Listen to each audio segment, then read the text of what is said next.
All right, we are live again. Thank you, everybody who donated. Your generosity and support is what keeps this happening. $250 already raised, which is over halfway there for the month, and gives me some leeway to be able to pay off at least 1 month's rent and keep on with this continued amazing work. So, without further ado, tonight's episode here is called Dying Man's Deathbed Confessions, Giants Nephilim Disclosure, and R.I.P. Robert Shrewsbury. You are an awesome, amazing individual. For those who have watched Terry Carter's channel, that's who we are watching, who put together these videos, and who's responsible for bringing forward this disclosure and Robert's story. Terry Carter channel. All links are in the descriptions, as well as if you wish to donate to me through PayPal to help me out due to YouTube's once again demonetizing me. The link is also in the live chat. I meant to post that first, and then now once again here is Terry Carter's Terry Carter's channel in the live chat for everybody here. So here we go. Robert's story. It's pretty epic. Let me know how it's going. I got a question for you. Okay. We desperately need a core driller that'll go about at least 25 feet deep. Here's the deal. Let's hear the deal. We can rent it, but if it's for free, you get to look. How big a hole do you need? About 2 inches so we can drop a camera down inside. They're 10 and 11 feet tall. Wow. And we got permission from the owner of the ranch to do it. Let me figure out something. You know, just basically dirt, and you know how Sanpete County is? You got these massive boulders underneath the surface of the ground. Yep. It's pretty accessible. We can drive right to it in the car. And Stephen and I, just keep this under your hat. We don't want to dig it. Right. All we want to do is core drill it, drop a camera down, verify it, cover the hole up, and go. Okay. When we detected them, you know, we can measure the length and the width and the shape and the surface of the ground, which we did. And they're about 10 and 9 and 8 feet tall. And then we set it for silver. There's a big, massive hunk of silver on one of them's head. Wow. And the other one has some gold on the neck. And then we set it for air. And it's in a perfectly square room. Really? With a tunnel that leads off. There's a 90-degree angle to the right and then a 90-degree angle to the left and then ends. And we found several of them. Huh. And so I thought, one of them was 11 feet tall. Wow. So I thought, wow, we need to take a look. Yes. You know? And they're close. Let me make some phone calls. Now, you know we got to keep this totally under wraps. Okay. Okay, amigo. Let me make a couple phone calls, and I'll get back with you within 1 to 2 days. Okay, doke. Robert Shrewsbury. October 3rd, 2007. Terry Carter. Hey, how are you doing? I'm doing good. I got your message to call. Oh, yeah, well, I'm glad you called me back. I just wanted to see how you were doing, mostly. I've got one taker that wants me to help him and take him to that one site in Canab, Utah, where there's a giant buried. And I told him, well, yeah, you just go ahead and fund it, and I'll help you. Yeah. Yep. And they claim they will. So if they come through, then we'll probably get that guy out and photograph him. So we'll just see, you know. Yeah, money cool. talks, you know. Hey, question for you. I've heard that John Brewer's passed on. He did. And I also remember seeing a letter that you and another guy, he was, if he passed on, he was going to have some information sent to you. Did that ever happen, or?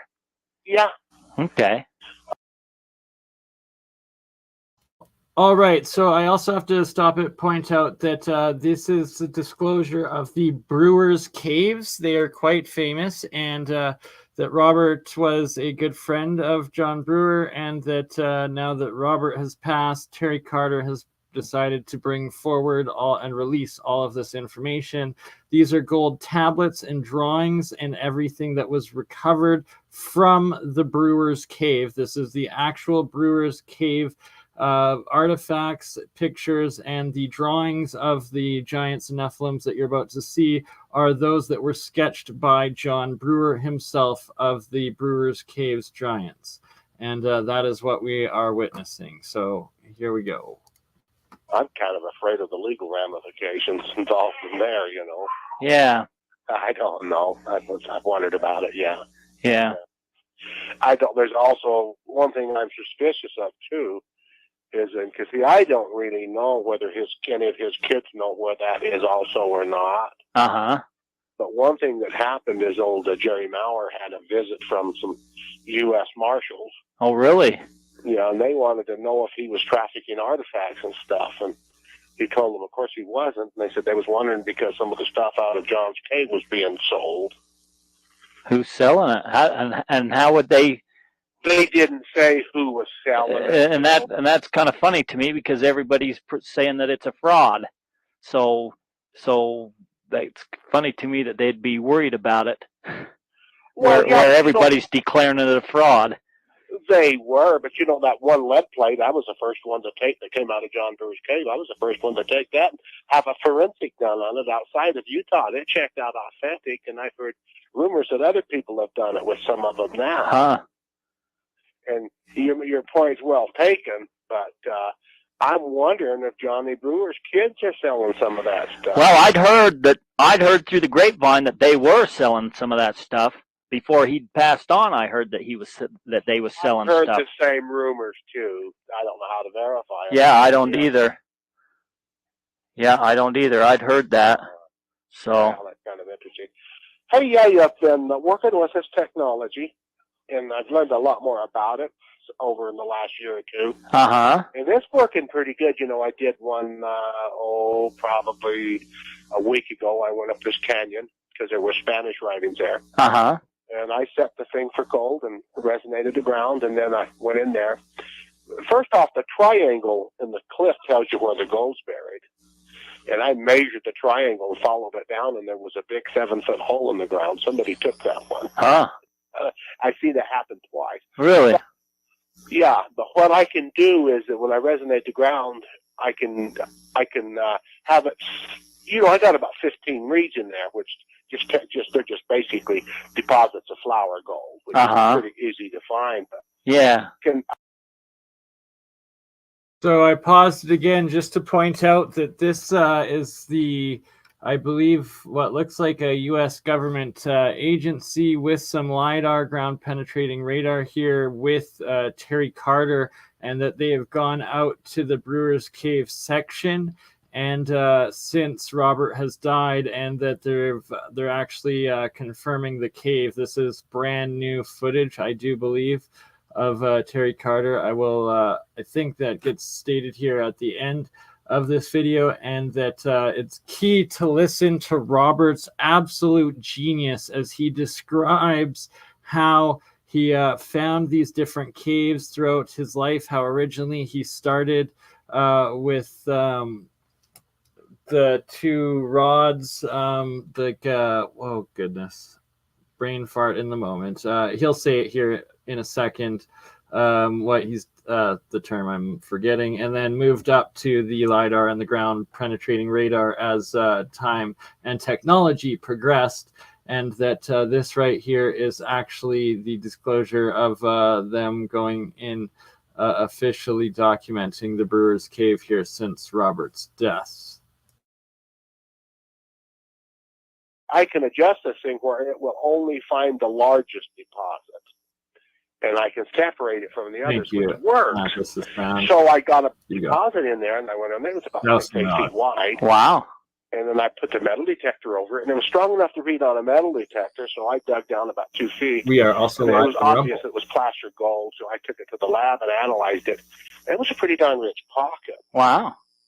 But what's happening is, let me see if I explain this to you. I did a job last year up in the UNS, for these guys. Uh-huh.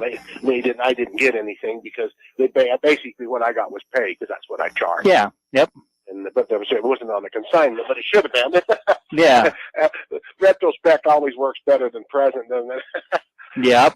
So basically, it was obvious that there was Spanish there and Spanish symbols and markers and so on. So I set it for gold and picked up about 15 deposits. And basically, I told them what you have is pocket gold there and gold veins. So, because it's awfully difficult, I can tell relative density from the surface of the ground, but I cannot tell solid gold from a rich vein with this machine. So I says, well, it's Spanish, right? And they said, yeah. And I said, well, tell me about the story. And they says, well, there's supposed to be dead Spaniards in there with armor on them and then some gold. And I says, okay. So I took those 15 reeds that I had, and then I pretty well knew where they were coming out of the ground, and then I turned it on bones. Calcium hydroxide. Calcite, yeah. And one of the gold deposits also showed bones. Wow. So then we marked it. I noted that down, and then I set it for iron, and it read on iron on the same spot. Then I set it for brass, and it read on brass on the same spot. Wow.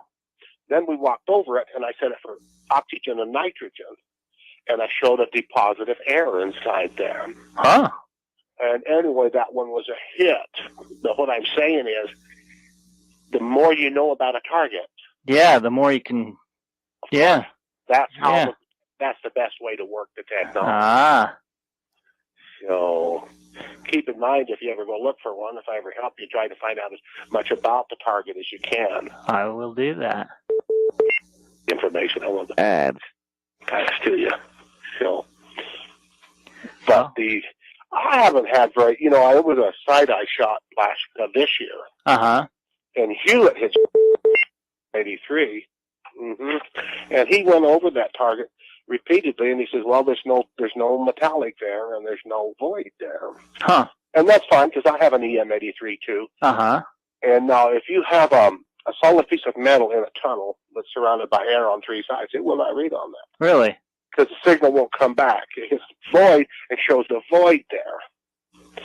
But if you have a partial connection from the side of the tunnel to the top, it'll read on it a little bit, but in your read, instead of being 200 plus, it may not be any higher than the ground surrounding it. It may equalize. Yeah.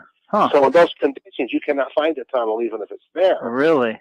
So what I did was I went over it with my unit and set it for air and hit the tunnel. Wow. Then I went over it with the ground-penetrating radar and hit it again. Then we core drilled it and popped right through. Really? So have you got a ground-penetrating radar? It's not a true ground-penetrating radar. It does electromagnetic imaging. And it works to some degree, but when you have something that's highly conductive, it'll show the line on the ground. But a void and something that's highly conductive looks the same. I did a job for some guys a couple of years ago, and then some this year. And what they had was, they had some satellite images of something that they were looking for, and they never were sure exactly where it was at within 1,000 feet in either direction. That's okay, because I found the tunnel for them. But what they did was, they were pirating the satellite signals to find that. But at the time, those satellite signals wouldn't go through this medium very well, and the way they achieved it was, they resonated the ground, say, in the frequency of gold. Then it would pull the satellite signals down. And then it would go through clay and other stuff that wouldn't normally go through and go deeper. Then they were able to get extremely good images. Really? And so I'm thinking, I've got to borrow a ground-penetrating radar from somebody and do some tests with it, because if that is that accurate, according to what they say, I've got no reason to disbelieve them, because I did find the tunnel they were looking for and isolated it. Then I could charge the ground in 2 or 3 different frequencies of 2 or 3 different, and then shoot it with a ground-penetrating radar, and if that's true, we'll know. Which means instead of going 10 or 15 or 20 feet deep, you can go 200 or 300 feet deep, or also go through clay or granite. Wow, yeah. So that's what's been on my mind. So if you know anybody that wants to work with me just to do some tests, and if that turns out, then you know what, I may get one. But I don't want to spend the what it costs to buy one and not be certain, you know. Yeah. Well, you know, Okay, I paused it once again just to state these drawings. These are the original drawings of John Brewer of the mummified giants that he found in the Brewer's cave, and that this is original disclosure of the Brewer's caves through Robert and Terry Carter here, and that this is a massive headpiece that was on the giants. This was a queen. And then I believe there's also a king, a prince. There's a whole bunch of them. We'll just give it a little context here, and I shall let it continue. I know somebody's got one of them accurate locators, probably like what you got. It's not a true. It's not. The true one goes on a real high frequency. Yeah, I don't know if yours is the same deal, but they have to take a shot. They have to take a shot they have to grid the ground and take a shot every 6 inches, foot, whatever they do, and then keep the same. Well, this one will go. You have to grid the ground off, but you can do it both ways. You can just keep pulling the trigger, or you could just run it like a camcorder and walk with it. Oh, huh. But that's quite a bit of work. You got to go over it about 4 or 5 times to see if the anomaly stays the same or reappears, because the magnetic flux is always changing, and you may go over it and hit it, and then go over it and miss it. But I paused it once again here, as this, I believe, is an original gold tablet from the Brewer's Cave, looking very, very Proto-Sumeric, almost Hebrewic, but yeah, it's yet more evidence, and there's some more of these gold tablets coming out of the Brewer's Cave. So this is one more site within America of gold tablets in these caves with these lost giants and the Proto-Sumerian Greek languages. if it repeats, then you know you got a target. Yeah. And the problem with that too is if, say you have a target, it also sometimes throws a shadow. But again, my unit won't. I mean, if you lock onto a target, it's going to be there. And I measured that one tunnel and told them it was 22 feet deep. And when they core drilled, so I'll pause it again just so you can see. I think this is the back of that original gold tablet, and more what's looking Proto-Sumeric language on it. Potential Proto-Greek as well coming out of some of what's seen there, and runic language. And you'll see that even more in the coming images that are about to be shown in here. it was 21 feet deep. So really? He was pretty close. Yeah. I was real close on the depth, and but anyway, I wish I could get out more. Well, I know that feeling, man. I said this was going to be the year I was going to get out, and that didn't happen next year. Yeah. You know what you have to do with stories, and I thought about this a lot, and I checked out a lot of things. So you read a story that says, yeah, the bandits were off the stage, and then they run, and the posse went after them, and there's another one, Protos. Yep. They shot it out with them, and then the posse went home, and the sheriff pursued and killed them, and the guy before he died tried to tell them, but they could never find it. Well, 9 out of 10 times the sheriff killed them and took the loot and buried it. Yep. And then later he retired, because a lot of the sheriffs in those days especially had either been crooks or criminals. Yep, you're right. And so a lot of those stories you really have to wow. Not that there's not a lot of stuff out there. And now this is original Brewer's Cave footage. This is the one time they went into the Brewer's Cave, I believe, in the 80s, 90s, maybe even early 2000s. I'm not entirely sure. I think it was actually the 80s or 90s that this was recorded and happened. But yeah, that's why it's VHS remastered original Brewer's Cave footage right here that everyone is about to witness. I know there are, but what the heck, Yeah. Well, I'm thinking next spring that I might be renting me a ground penetrating radar. So if I do, I'll get with you, and you can do some experiments with it. Yeah, I would love to do that. Because if it turns out that it works, then what we can do is we'll do enough tests and know the parameters, and we can. Because like the problem I'm having is sorting monoatomic gold from colloidal gold, from gold veins, from placer gold, from solid gold. Yeah. Up to a certain point, I can tell. So, I'm happy as a pig in rolling around. And anywho, hearing him talk about how the penetrating radar, and this is so key, that the differences between the monoatomic, the colloidal, and the regular solid gold. So that's just huge that he was mentioning that these are the issues of him being able to find the different densities, and the fact that I myself have produced all three, that I will be able to actually probably help with identifying the different 3 resonant frequencies of these types of gold. Tell the relative strength of a target. I say, well, this one's stronger than this one, this one's stronger than this one, this one's stronger than this one. But I hit a site that it probably is real, but the ore that sits on top of it's 200 feet by 100 feet about. And it's so rich that I couldn't tell you where the solid bars are. Because it's masked by the other stuff, huh? It totally is. But if the ground penetrating radar works like it's supposed to, coupled with this technology, then it would actually define where the bars were. So how would you put the frequency into the ground? Just with that machine, or you got? Yeah. I actually drive a probe into the ground, and then I send one, and I don't have to. I can just send them straight out of the machine. And what happens is, because of the atomic spacing of gold or any element, I hit it with its own frequency and slam it, and then the atoms start vibrating. And what they do is they produce an electromagnetic field around them when that happens. And then it magnifies, huh? And I detect the field, and so I can tell the width of the field, the length of the field, the depth of the field. Yeah. And the beauty of it is, since every element has a different atomic space, and none of them will respond to frequency unless it's right on the money. Really? So, and the reason, oh, absolutely, you got to be within 1/10 of a hertz when you're using low frequencies, or it won't work. Huh. And the reason all of the other resonators that people have built, and they sell for between $1,000 and $40,000, and frankly, they don't work. And the reason they don't work is because none of them, all of them will have like a gold setting, a silver setting, yeah. and but it never just changes. One frequency, yeah. Well, the thing is, it's still wrong because gold will resonate at this frequency at 70 degrees. Huh.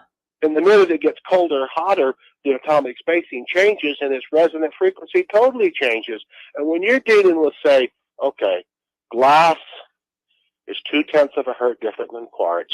Quartz is 0.3 of a hertz different than gold. Gold is 2.5 to 0.3 of a hertz different than iridium. And the next step is uranium. They're so damn tight. Yeah. You don't know your thermal spacing.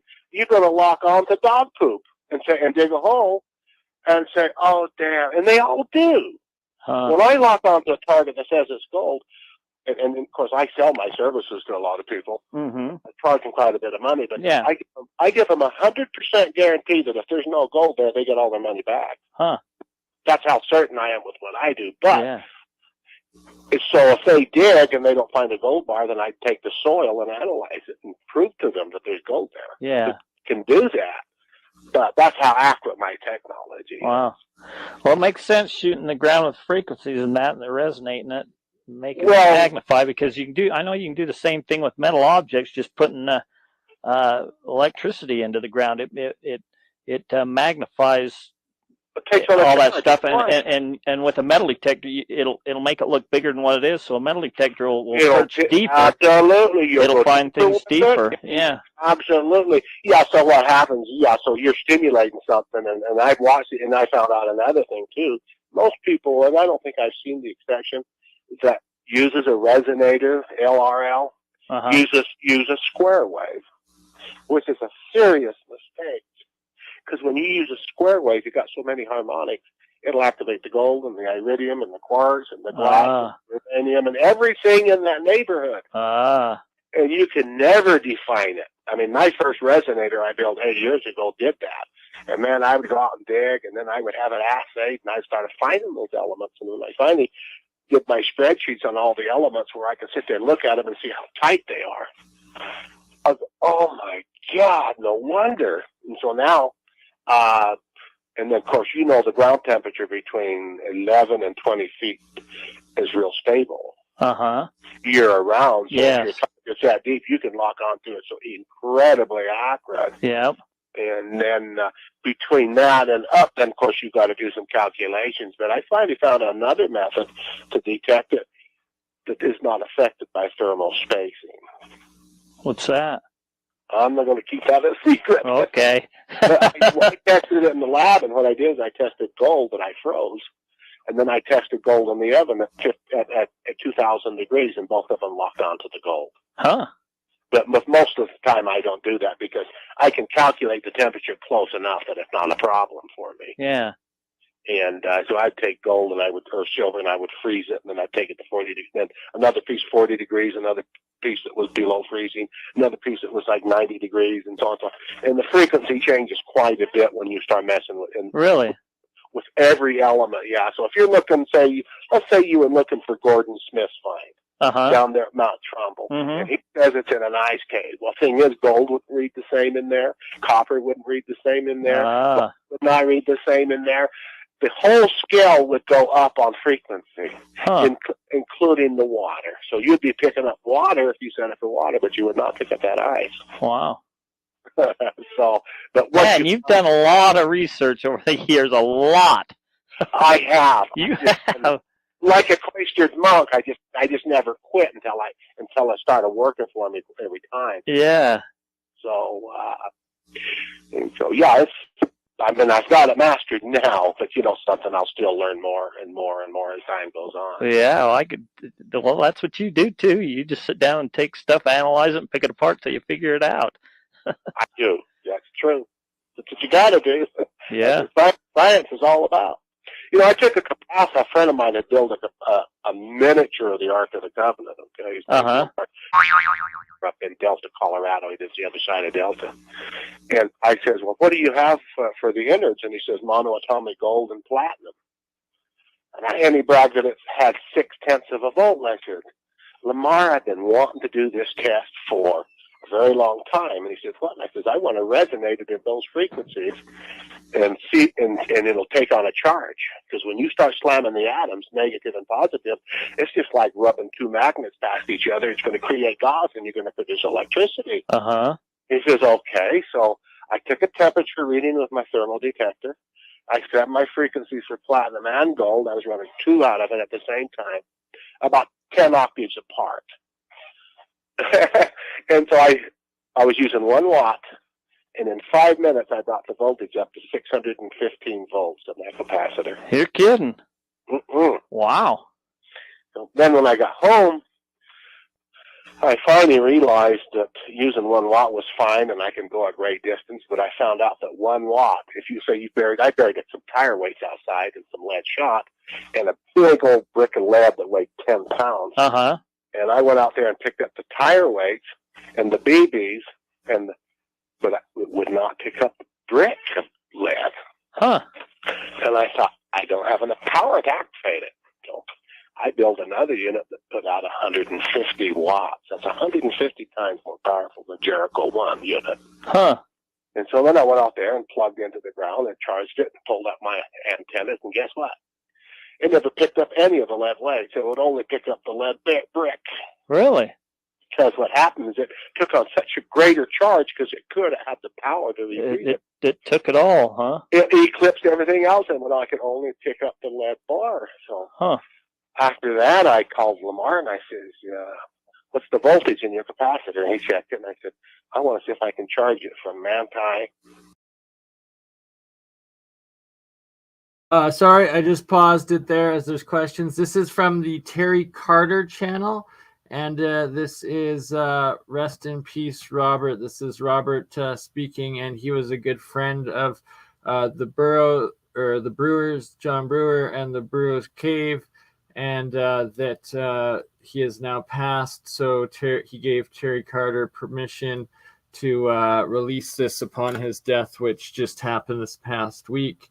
And we're halfway through, or 3/4 way through the first video, and there is a second one as well that Terry has released of literally of Robert on his deathbed that preceded this one. So I'll play it right after.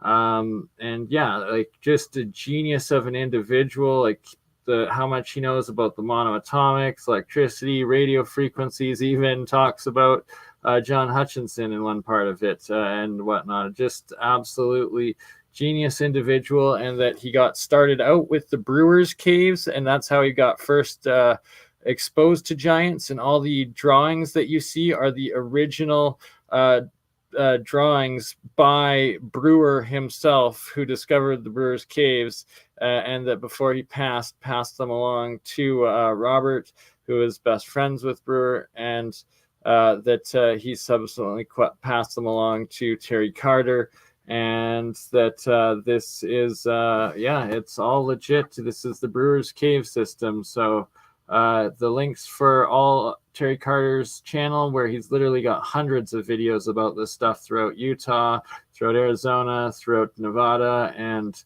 it just ties in further and further to what I was going on about the other day with Paul Cook and everyone, and the geoglyphs and the pyramid complex city of the Grand Canyon. Here's the second topographical map. This one's even better than the original here, of the alignments of these temples, these pyramids in the Grand Canyon.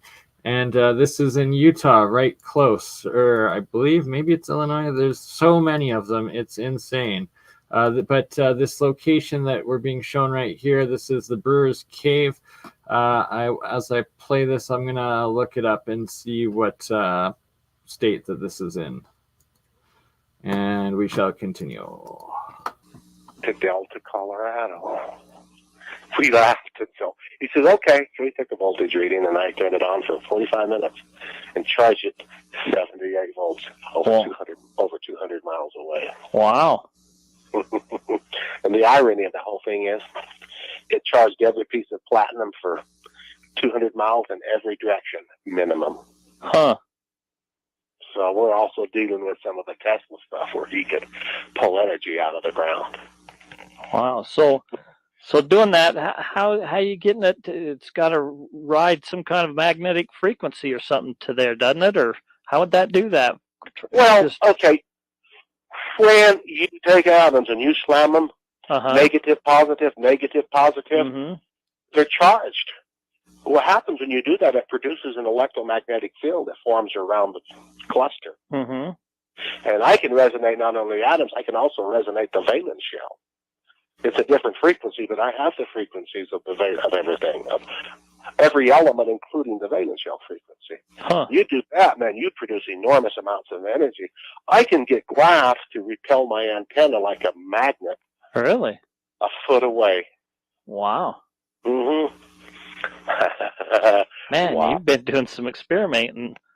I have. Wow. Yeah, a lot of work on that. Wow. And I did one site once for a guy, and it was for your friend, Dan Nelson. Oh, uh-huh. And I said, yeah, Dan. I said, all he had, as far as we know, was an ore body. Okay. I said, you probably think this is glorified dowsing because Sorry, paused it one more time. Yes, so the Brewer's Cave is in Utah. Central Utah is where this ancient tomb is found. And right at the beginning, you saw those foothill, almost pyramidal foothill, small mountain area that they were doing the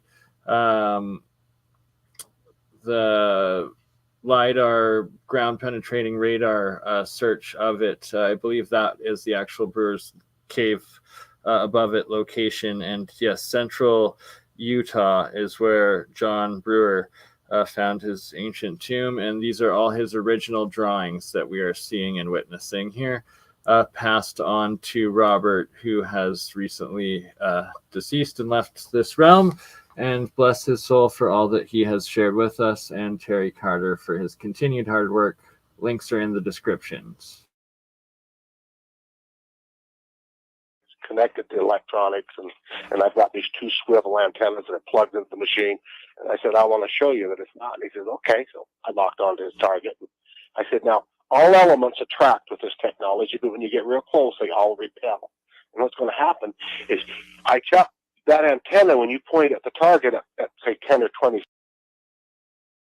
And what we were looking at there was original recordings of them going into the Brewer's cave through first using dowsing rods, and then to find the tunnel entrance, and then confirming with LiDAR. And then this was them going in, I believe, with the robot camera at one point, and that's the footage that were being released for the first time, is when they actually went in. The one time they went in and looked at the Brewer's cave. They didn't take anything. They didn't want to disturb them. They just Robert talks about it more in the first video, which is the second video that I'm about to play as this one finishes, literally of him in his deathbed and the last recording he ever made. This was a follow-up video that Terry Carter has done since then, and just absolutely epic disclosure. Feet away, it won't point at it. It'll blow on your face because it's repelling, and you'll have to hold it manually to make it point at the target. He says, really? And I said, yeah. So we got close to it, and I had it in the antennas, and he says, you know, Robert, I can't make it point at it. It's pushing it away. And I said, of course. It's interesting, huh? And actually, that's a form of anti-gravity. Wow. In itself, too. So, but your frequency's got to be extremely accurate, or you'll miss, because it's a real fine window there. That's what it sounded like, what you're saying, yeah. Yeah. Well, that makes sense what you're saying, but you're still talking way over my head, but what you're saying, a lot of it's making sense. Okay. You've done a lot of research, and you've done a lot. Yeah, that was fun. Well, you know what? I turned the lemon into lemonade. I got so damn sick with arthritis, I couldn't do anything. So, really? yeah, I just sat on the web and researched it for a couple of years, and then I got better. I'm a lot better now. Well, that's good. So I didn't waste any time, you know. Yeah, well, that's good. So, but anyway. Well, hey, listen, we'll have to get out sometime and look for some stuff. Yeah, I'd like to. This next spring, if I get that ground penetrating radar, I'll give you a call, and after I'm done using it, we'll do some experimenting with it, what you need to do. Oh, that would be fun. I mean, lots of fun. I want to know on that if that works. And, yeah. I got no reason. I mean, these guys were professionals, and they swear on their mother's grave that it yeah. No reason, and it makes a lot of sense that it would work. Mm-hmm. So anyway, seeing it carry with ancient antiquities and giants and records and all that stuff, you know, it's been my observation over the years that there's so many politics that are played there and so many legal ramifications. I don't see how you could ever bring something like that to light. Yeah, you're probably right. I just, for myself, would just like to see something, just to know that it does exist. Yeah. So and you know, I've told you before, you know, you know, from what I read from you and from other people and that, you know, that I'm in the wrong spot. But in my mind, I think I've found Brewer's Cave on the east side. I think wow. I have. Wow. You know, everything that I've found fits. You know, I've found his old candles way down deep, dug down deep, 10 feet deep. I found the old candles, broke into an old tunnel, found dynamite zip cord where it got blown in. And the clues that I had, I think that I found it, but I'm in the tunnel, but I don't know which direction to go from there, and it's so tough digging that I need a ground penetrating radar, so that's why I'm going to be getting one next spring. Okay. Yeah. Just to verify that there is a cavern there. So. Yeah. Well, when you get one, let me know. We'll go do some tests. Okay. And good luck on getting the legal thing to get one open. You probably get whatever. Yeah, I know. I'll find out what happens. First, I got to break into it and see if there's even really anything there, and then that's where I got to bring in the archaeologists and go from there, see what happens. Right. So these are drawings of some of the symbols that were found on the coffins. Well, it was good talking to you, Robert. Here. Likewise. Have a good winter. You too. So Talk to you later. Bye. So yeah, at the start here, this is part of the caves. This is actual he verifies that these photos came from John Brewer. That's one of the giants that was in there. All of these gold tablets and artifacts all came from in the Brewer's caves. This one himself, Robert owned and possessed, and that's his authentication of it. This is them over in Utah with the ground penetrating radar and I believe like a federal service of some sort there. Finally verifying Brewer's cave now that both Robert and John Brewer himself long passed, and that they're getting this done, and that this right here, these are John Brewer himself's drawings of the mummies within the Brewer's cave that he's found, that he did not dare disturb himself. Some of the gold tablets, Brewer's kids, I guess, have sold lots of the artifacts supposedly online to different people. Who knows? Classic of the stories that happen with it, but of course they have to either accept it as calling it a fake or a debunked or whatever for legal reasons, because if they actually sold these artifacts and that they're legitimate ancestral native or of some peoples or hominids or giant nephilims, who knows? And yeah, so here's part 2, which is Robert. Oops. Oh my goodness. Sorry, accidentally closed it. That's frustrating. When you have everything lined up, of course, always when you're going live, something always goes wrong, right? So, all right, hold on. That is why we have intermissions, right? Intermissions. So I will be right back with it reloaded.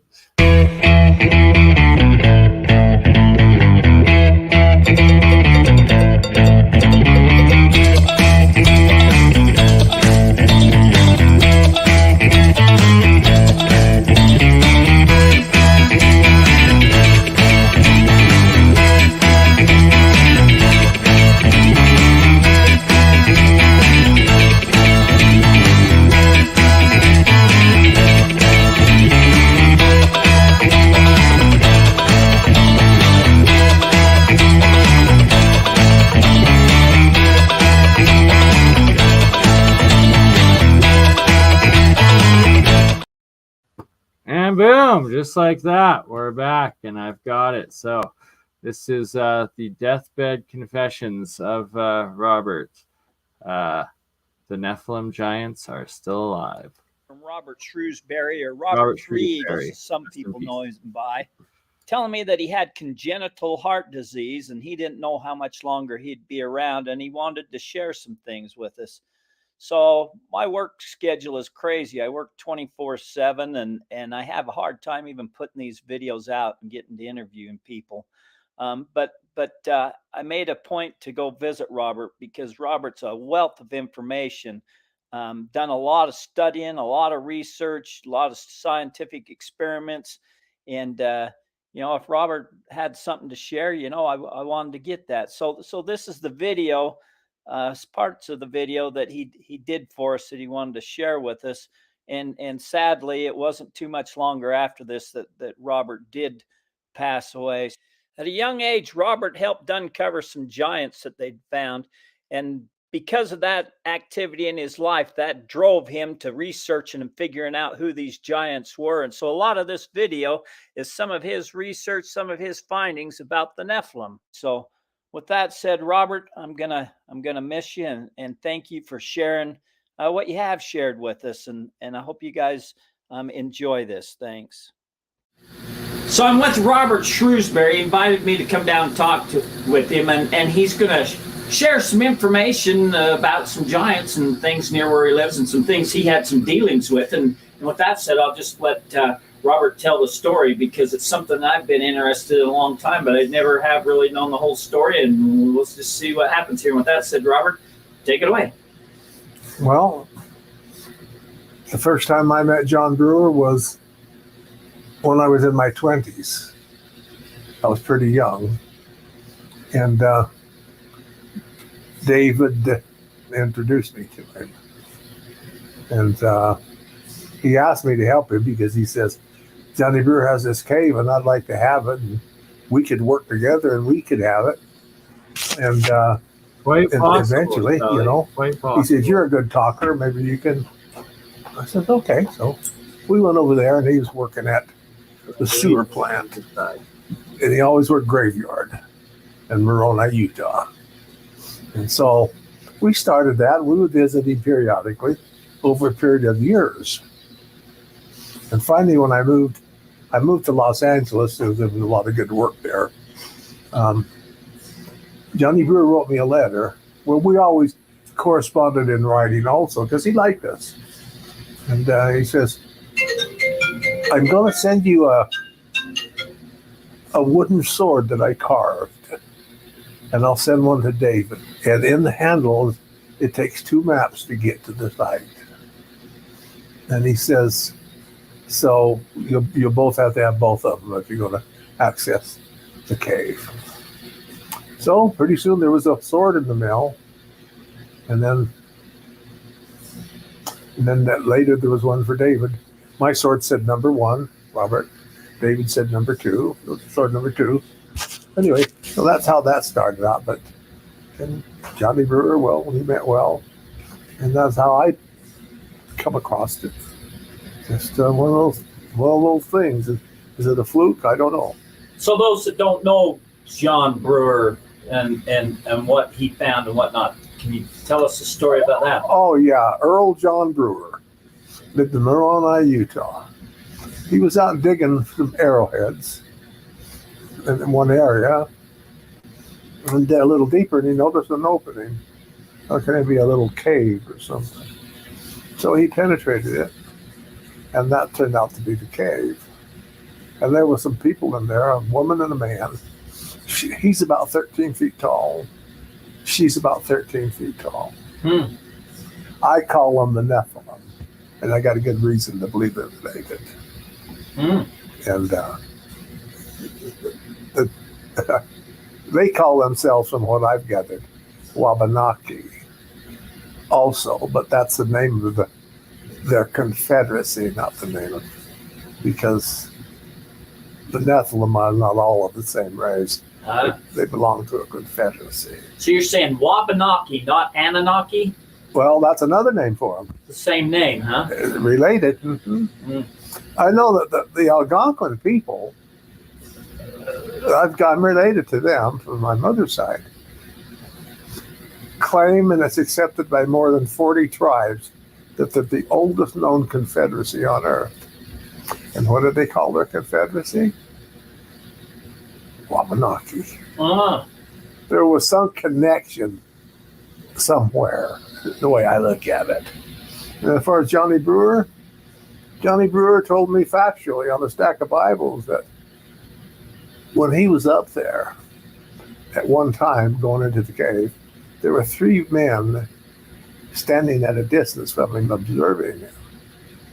He looked at them, and then they walked over to him and talked to him. They said, well, please don't bring anybody here unauthorized.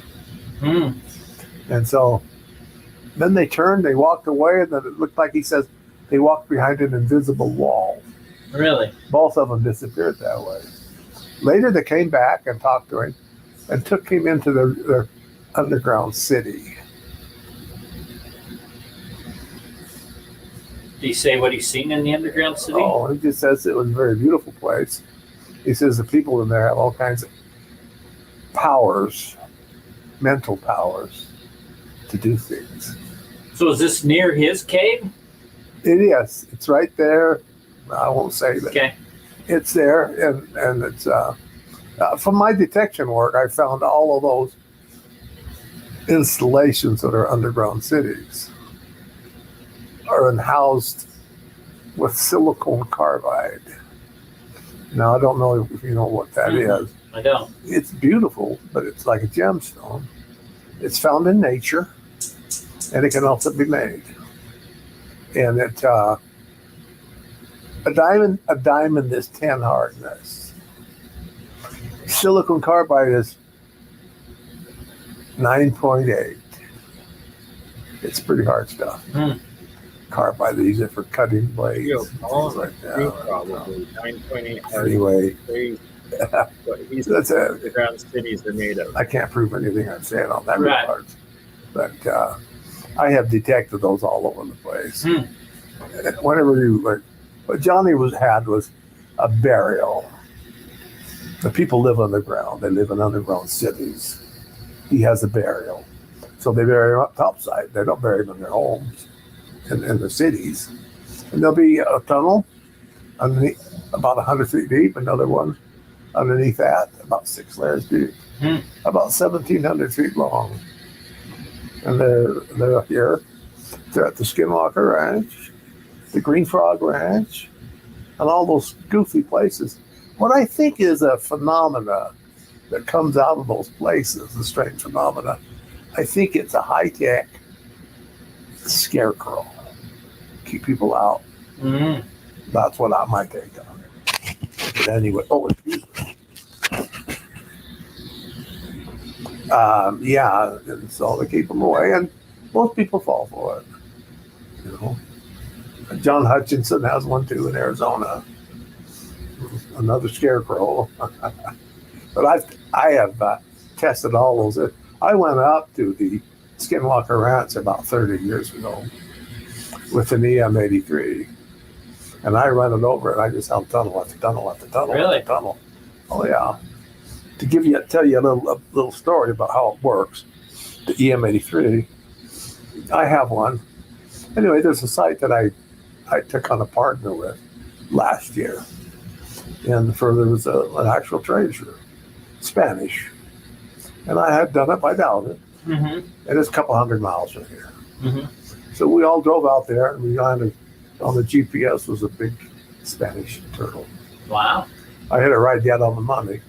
So, and then I'd marked where the tunnel was, and the room is about 35 feet deep at the top of the room, and so on and so on. I marked it in detail, and there was no more thought about it. But a year had gone by, and they came by here about a month ago, roughly, and partners, and he says, "We want more evidence. We just don't have enough faith in your dowsing." I said, "Oh, okay, well." Notwithstanding, I doused his house as a blind test and located his things. People get doubtful, and I'm not blaming them. Right. They're nice people. Yeah. But so I said, well, you have to hire this guy. He's at Geo Western. He'll go out there with an EM83. Is he still alive? Old He is Gary Hewitt. Gary Hewitt, yeah. So Gary Hewitt goes out there with them. They paid him, and he doused exactly what I doused. Really? The exact location. Tunnel here, room here, metal here. I just blew him away. Yeah. I says, well, are you guys doubtful now? I said, oh, not now.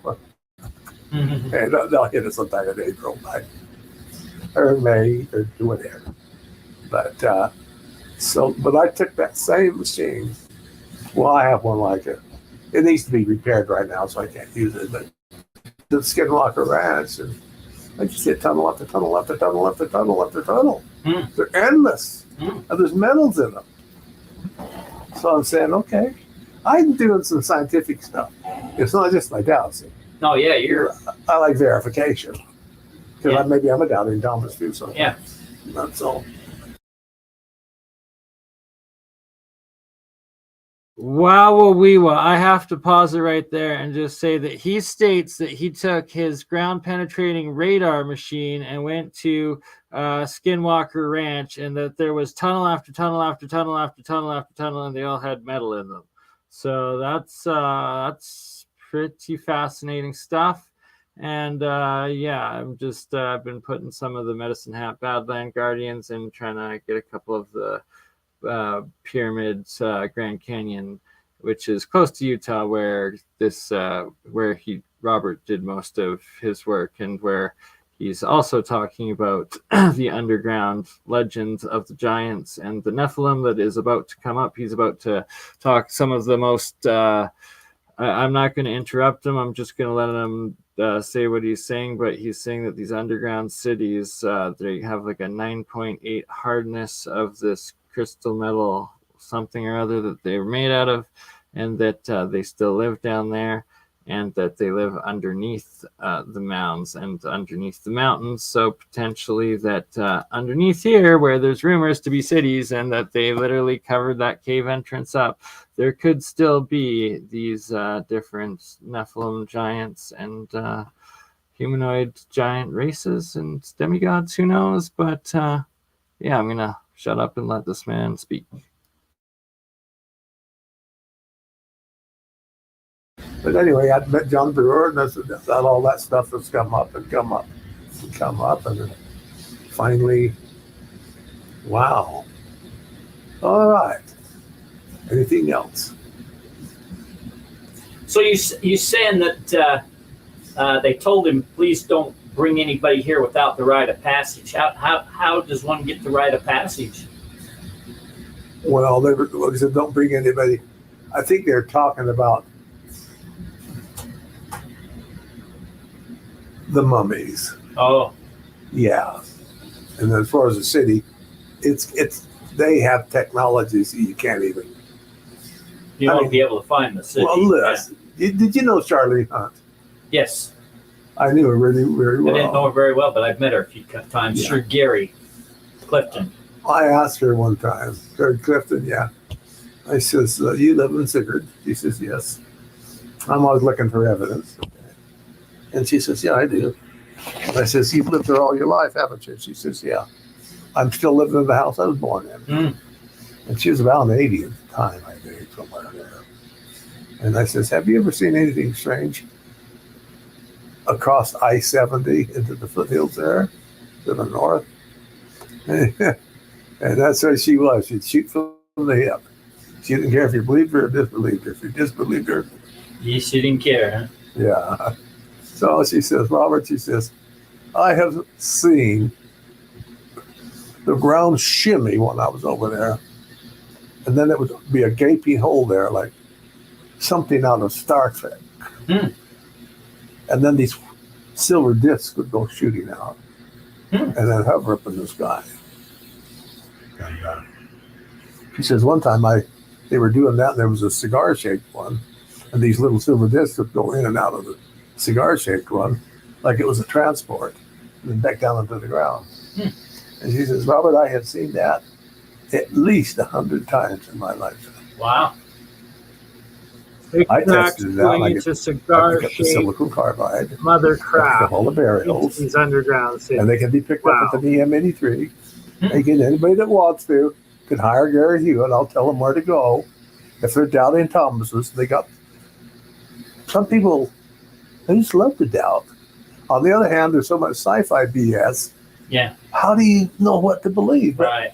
I always say, test it. Test the water. If you want to know the truth, spend the time and the money. That's what I told these guys. So they went out there and tested it. And then they took the well rig that I had, and they drilled a hole down 35 feet and popped through the top, dropped the lipstick camera down, got a picture of it. Well, I don't think I doubt. I'm a lot better today than I was a month ago, and a month before that, and a month before that. I get better all the time. Yeah. It used to be really difficult for me to dow something that was a small target, like 50 pounds. It's not now. But something that was like tons or 1,000 pounds wasn't so bad. Now I can get the small stuff too. It doesn't matter. So anyway, that's anything else on the Brewer Cave. I'm going to give you the location today. Okay. And it's just for you. I'm not going to give Yeah. Yeah. These are some artifacts. Yep. So a lot of stories about Brewer Cave, what was in there. We had the bark, one of the boxes that came out there tested between 50 and 350 BC. You had some artifacts tested. yes, Tell me about them artifacts that you had tested, and I had a lead plate. I still have it tested. That came out of the Brewer Cave with 3 other lead plates and then 4 rectangles. They're probably floating around the web someplace. And Frank Aon in Santa Fe, New Mexico he's a forensic specialist. I could even print you out a copy of that. I think I have a copy of that. Okay. And it's authentic. He said it was ancient. Yes, ancient. So, what can you say? Say they're all wet? I don't think so. What else did what's some of the stories that Brewer told you about inside the cave while he was excavating it, and things that happened, what he's seen, how long it took him, how long was he down in there, why did he keep on? I mean, I listened to Brewer's story, and there's not a lot of people who would do what he did. You know, it was like he knew something, and he was driven. He was tenacious. He was a doer. There was not many people in this world who will do what he did, and that's why he got to see what he got to see, but it destroyed his life. So tell me about that. Well, he went there and he did the digging, and then he could see the opening, but it was kind of like a drop off. You couldn't get to it, like a cave that went in and then get clear over here. So he rigged some equipment to do that. It's still on the site. So he dropped down and hung on to the rope and made it over to there. And then once he got in, he could see a stairway that went down. And so he very carefully, walked down the stairs. And then one of them was like a shaft. It was a trick. So if you missed it, you'd end up. Okay. And then also, before that, it was something that was carved round like this and highly polished. It was really big. And it went into a shaft. And if you slip on that, you won't ever. You're gone. That was a trap that kept you out. Once you got through that, then you still had to go. He had to have been a tenacious son of a gun. Heck yeah. All by himself? Yeah. He's gutsy. Yep. And so they got through that, and then he got down in there. And there was a lot of there was records, other records there too. And so he looked at them and he took some out. Yeah. That's all I know. So I know that the majority of the pictures floating around on the internet of John Brewer's stuff came directly from you. The majority of them came from you. Yeah. And so one of the things on there is because, and I know that because you gave me a copy of them years and years ago. And I appreciate that. A lot of people don't want to mention my name ever because they want to glorify themselves in self-aggrandizement. I'm not looking for that. But yeah, most of them came from me. The majority most of them came from Brewer to me. Yeah. So there was one in there that showed the drawing of the inside of his cave, and it showed that kind of a death trap thing right there. Oh, yeah. Right at the bottom of the stairs. If you didn't know, I'm assuming at one time, you know, that it was covered with some sticks or cloth or, you know, It may have been, something, dirt, so that if when you hit that bottom step, you didn't know that was a trap, man, you fell to your death. Oh, you would. And so you know, there was things like that, but I'm sure that thing would already been triggered when he got into it, because he found it, you know, thousands of years later, when it was put there, you know. He did. But and I'm sure the Indians had found it and got in there before him. They usually cover them up because it's taboo. Yeah. So do you know, did he ever try to explore that bottomless hole, that death trap thing? Do you know if, you know? I don't know what he did. He may have bridged it with something and left it there. It's just been a long, I don't know. So, but he was a tenacious son of a gun to do what he did. I don't know. There ain't very few people would spend the time to do what he did. And that's why he found what he did, is because he spent the time. Most people would have given up. Yeah, I think he was destined to do that. 100%. I believe he was destined to do that. Yeah, I think so. There is not many people who would spend the time to do what he did. Well, now for whatever purpose, it's. Sorry, just had to pause it there and reaffirm what is destiny. You cannot argue it. It is real. It does happen. And destiny is that we are in this time of transition into a new age, and the knowledge of the past human, the giants, the image that we were created in, and everything in between, and whether it is the monoatomics, that Robert actually speaks deeply of these monoatomics, which is quite awesome, and that, you know, we're finding out everything all at once. It's happening, and that this just is more evidence of both the Mormon story as well as the Father Crespi collections, as well as the Illinois caves, the Inca stones, and so many more, that literally, and the Kincaid caves and the entire temple complex of the pyramids of the Grand Canyon, Isis temple right there, as well as all of the geoglyphology and the Medicine Hat Badland Guardians that I'm going to be going to exploring. It's all coming out at once here, and maybe they're still connected to the stars, as they've always been connected to the stars, and building their macro structures to the stars. And Robert here believes that he's given testimony of over 100 times they witnessed these Tic Tacs going into these cylinder crafts or something. Just absolutely phenomenal stuff.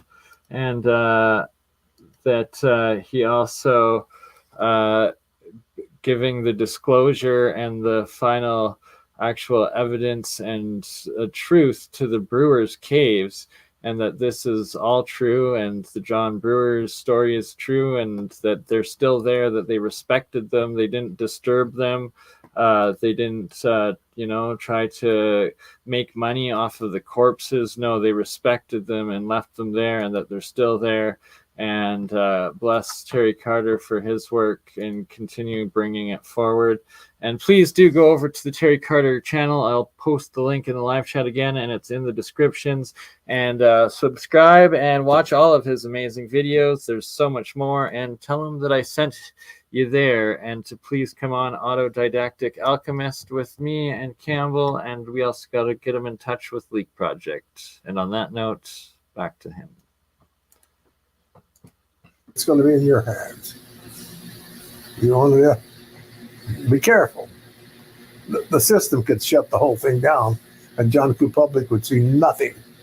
You need to video it first, take pictures. Oh, 100%. It needs to be shared with the world. Yeah, so you got that ahead of time and multiple copies. Yeah. Because I know they'll do that. You kids, they will not let that information out. For one thing, there's these crystal balls in there, crystal spheres strewn around, and there's these little cups in there. They're solid with a little depression in the top. And if you stick one of those crystal balls on one of those cups, it'll light up and glow. Really? Mm-hmm. If there's still thorium left in it. And I know how that works. I've even seen a NASA scientist demonstrate it. Really? Les Matthews. He showed it to me and Stephen Jepson and Donnell Adair over there in Mayfield. He took he had a root, looked like a pen, not that tall. On the end, it looked like an eraser, but it was a crystal.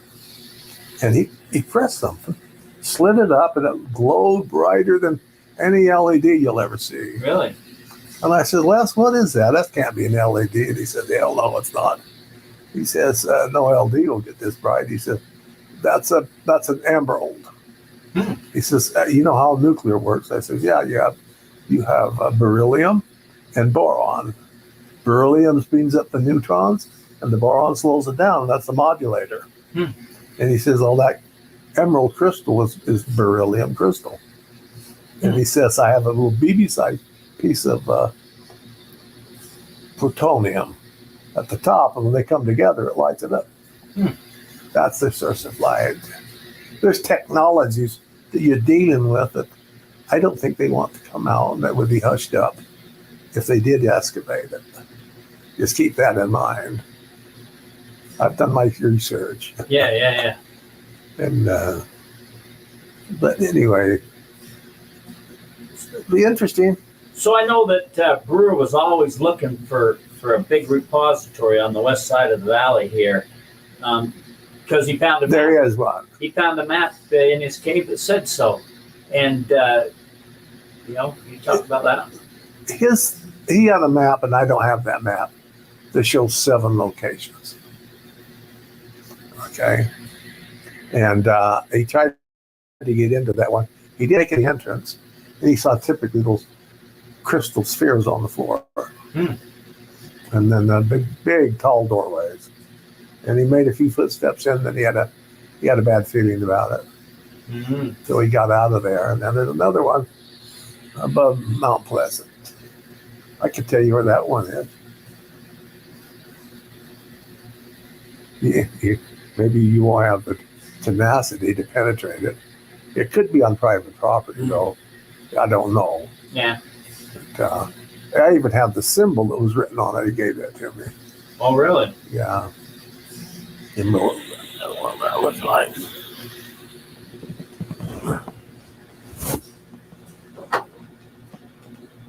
They all have a symbol over them, and the symbols are not the same.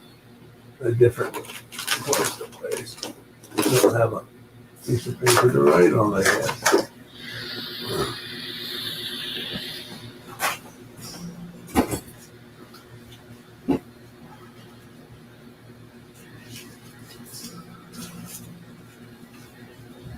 Now, I'm sure some of this you'll want to take off. Yeah. For your own personal. I went up there, and I think it's covered with slough off. If you can find it, that's what it'll be. So this is the one up here. What the symbol? Do you know what the symbol looked like? Well, I know he was looking for a symbol for the one. I don't have west. that symbol or this one. That's the one above Mount Spring City. Spring City. Huh. Yeah, Spring City. It's one of the 7. Ah. Interesting. Yeah. Here in this valley, there's been some people who have found them, and then they've been collapsed in, or some of these tunnels, or dynamite. They stripped some of them. They stripped them. They took them out. Yeah. Oh. Oh, yeah. They fake them. Yeah. I'll tell you a secret. I can detect them, and you know that. Yeah. And they're in a lot of places. Nevada, Arizona, Idaho, the Philippines. Hmm.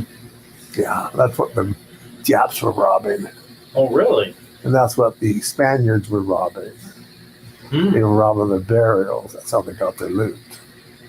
That's why when you detect a Spanish treasure, I can detect it. I can tell it from that because the Spanish treasures have a signature. Everything does. For example, if I'm looking for a Spanish treasure, I don't set my system for gold. I set it for gunpowder. Ah. They all have it. And 9 out of 10 times they'll have bronze cannon.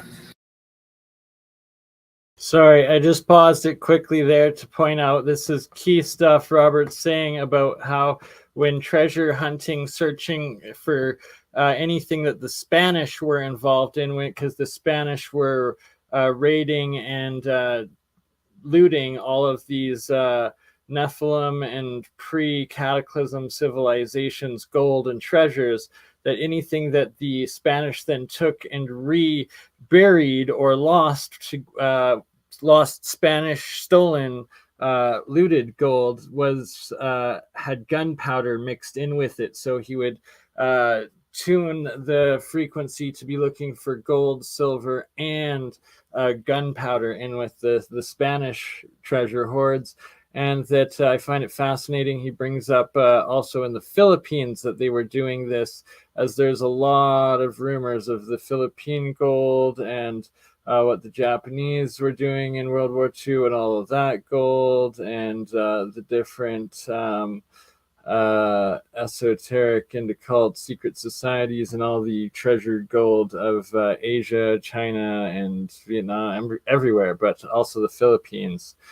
Ben Fulford, the grandson of former Canadian Prime Minister, those that know Ben Fulford's work, he goes into that a lot. Anywho, the last 4 minutes of Robert's testimony, and then you can clearly see that he tells Terry a whole bunch more stuff off camera, and please do go subscribe to Terry's channel. Tell him I sent you, and let's have him on with me, Campbell, and also got to do one with me, him, and Rex, because that'd be epic. Let's get her done, and rest in peace, Robert. Bless your soul, man. Awesome individual. Thank you for this disclosure.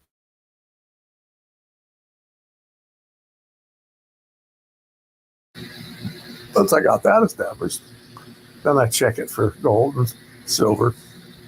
But the ones that they did around those tunnel areas have platinum in them and gems of all sorts, rubies and emeralds and sapphires, because they were hot. They were taking the stuff out of those burials, and they found one early on that I read about in Bolivia, and it was so wealthy that it raised the average European's wealth, called Cerro de Oro, raised their wealth about 8 times. Really?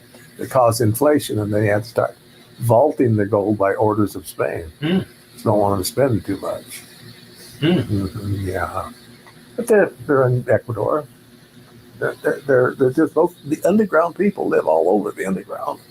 They live everywhere, and some people accidentally hit the tunnels when they're drilling a well for water. So it sounds pretty far out, but I've done over 300 blind tests, and I pass it pretty good.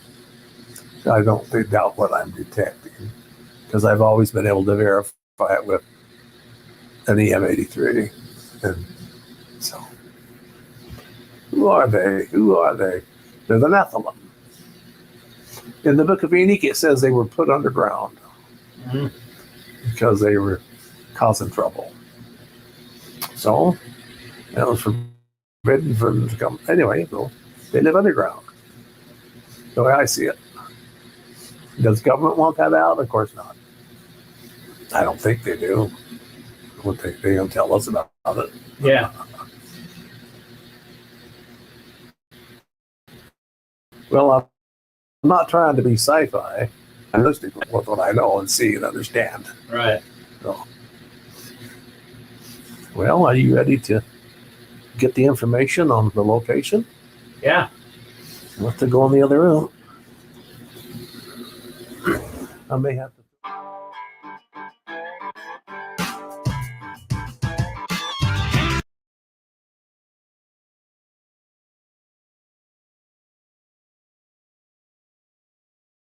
All right, so there it is. One more time. Here is Terry Carter Treasure Hunter YouTube channel. Go subscribe to Terry. He does absolutely epic work. You know, like he's earned the respect and the disclosure of so many of these treasure hunters, people that and their stories and experiences and the evidence that they've brought forward of different Spanish treasures, giants, treasure maps, and everything of this past catastrophism of what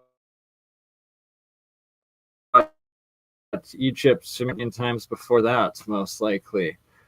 What else was I quickly going to show? See, now it freezes. Why does it freeze? It goes from Twitter working fine and then all of a sudden freezes up. Thank you. I greatly appreciate it. And yes, so check out Terry Carter's YouTube. Let's get him on here. And now I remembered what I wanted to do. The last little bit to share here. Hopefully my computer lets us do it and doesn't freeze up. The Grand Canyon Pyramid Complex and what it really is. All these notifications, people messaging me on Instagram, I guess. So the Isis temple here. And you can see here in the center where they've covered up and built that wall. Oops, I don't know how quick that. Right here, the center that they actually covered up the main entrance within Isis temple. And this is the main structure, the main temple that you're able to see from the lookout points of like the Grand Canyon Park and whatnot. And that they actually went in the 50s or 60s, covered that up. And it's one of the entrances. And there's many of these entrances, specifically like the Kincaid discovery supposedly, but literally these are all along the Colorado River, and that this is another one that there's images now of it being covered up, and that they're bricking and walling them all up and preventing anybody from getting in or seeing it, and that this is literally a complex of over 50 temples, past ginormous macro-sized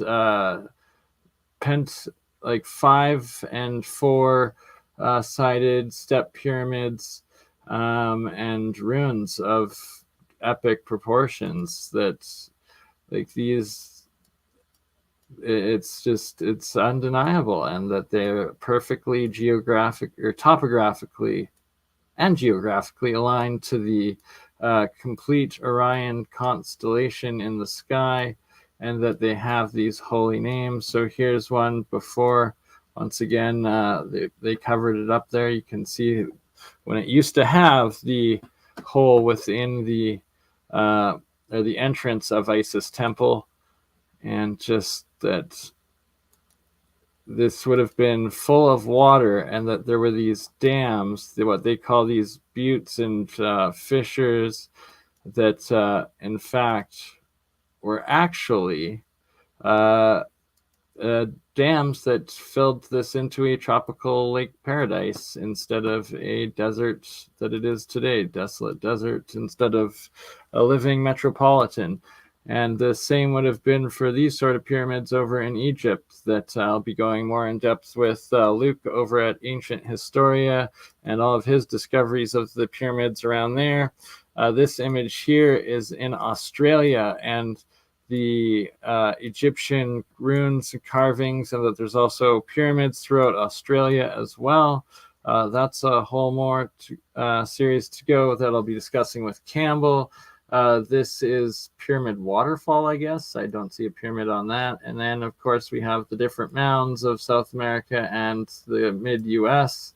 And this is another, just showing in around maybe Isis temple, maybe one of the surroundings, but that yeah, you can see that it's just crazy. And yeah, there's the old entrance, the headstones on top here, and this is just the Grand Canyon, literally right next to Utah, where all of these other structures are found, and all of these other giants and the different pyramids, temples, and everything. It's everywhere throughout the entire world, whether it's China, whether it's Korea, Japan, the US, Mexico. Look at this one. This one I experienced myself. You clap at it, it comes flying back at you. It's like nothing you've ever experienced. It's so cool. So much more there at Chichen Itza. It's not just this crazy pyramid. The entire complex there is just absolutely nuts. Everybody should visit it at some point. I believe this one's in Honduras or maybe Ecuador or somewhere Central South America. They're all over the place. And once again, Isis temple, but they're everywhere throughout. They go back. There's the Ottoman amphitheater. There is Apollo temple. There is Shiva temple. There is Jupiter temple. There is the Temple of Solomon is in here. And this one, and once again, is Isis temple. And some are even called pyramids. And that, like, look at how big and massive this whole area is. You're not allowed in here hiking without a guard guide with you. A parks guide you have to have with you. Oops. And that you're not allowed flying drones. It's a no-fly zone. Rex went there with a drone. They literally crashed it and pulled up an Apache helicopter on him. It's absolutely crazy. These underground cities and ruins are everywhere. It's the remnants of the pyramid builders from pre-cataclysm, Atlantis, Lemuria, and the times before. And on that note, I love you all. It is 12:12 a.m. In Alberta, Calgary right now. Look at that. Oh, now it's 12:13. Let's see. We've been going for an hour, 28 minutes. Oh, yes. Back to the main star of the show, though, is Robert and Terry Carter. And all the work that Terry Carter has been doing, just absolutely epic. And his works with Robert. So, and this is the Brewer's Cave, that these images of these Nephilim, and that if you see his videos here, like he goes back and all sorts of different stories, treasure hunter meetups, excavations. They've been through it all, and like they're every. It's his work is next level. You got to go subscribe if you haven't already. And he's even had issues with the FBI about gold claims that they don't want you to find. And yeah, the Illinois cave we still got to get on for Egypt and America, autodidactic alchemist Harry Hubbard. And Harry Hubbard and Terry Carter have talked a whole lot as well. All of these artifacts in the Illinois cave. Look at that. See, I don't use Twitter, and Google's like, no, screw you. You're getting double the commercials. Ha ha ha ha. Yeah. All right. So on that note, oh my God, yes. And check out, shout out Dutch Sense. We're going to have Dutch back on very soon, and we're going to have Dutch with myself, Paul Cook, and Campbell. And Campbell over at Autodidactic has actually found more of the Starfort type structures, the canals and everything through Louisiana and like throughout further following Dutch's original discovery in the Florida Panhandles there, and that they're everywhere. These macro starfort structures, and like all the way out throughout Micronesia, Polynesia, throughout Asia. They're everywhere. We're going to be talking to Dutch about it. And where was I going with that? Oh, yeah, Paul Cook and my awesome interview with him. And we're going to be doing more of that, more pyramid talks, more geoglyphology, and all of that to come. Thank you, everybody who donated today. Bless all of your souls. We got about 3/4 of the way of the 400 that I needed. We're at about 315 right now. So thank you, everybody. That is a huge help, and that I will be able to transfer that over and send that to my landlord in the next couple of days, and that at least buys me a solid month's time. So I shall continue on bringing everything forward. I'm going to be doing a private planning meeting with the Hutchinsons here in the next week for our next crystal battery cell live. I'm going to be reaching out to Nick Cook. He was just on Leak Project earlier today. Absolutely epic interviews that Rex and Nick Cook did, but I've been meaning to have Nick Cook on. Absolutely genius when it comes to 0-point energy, anti-gravity, and UFO, UAP studies, and all of that. And going to be doing the next episode of Year of the Coil with Gerald and Jeremiah probably, and a few more in the coming days. Get things set up, start doing the agricultural testing in the Year of the Coil with the different waters, the colloidal waters, the monatomics, as well as testing with the Rife coils as well, and getting that going, and all sorts of goodness. So on that note, one last time, this was all about our good Terry Carter, and rest in peace.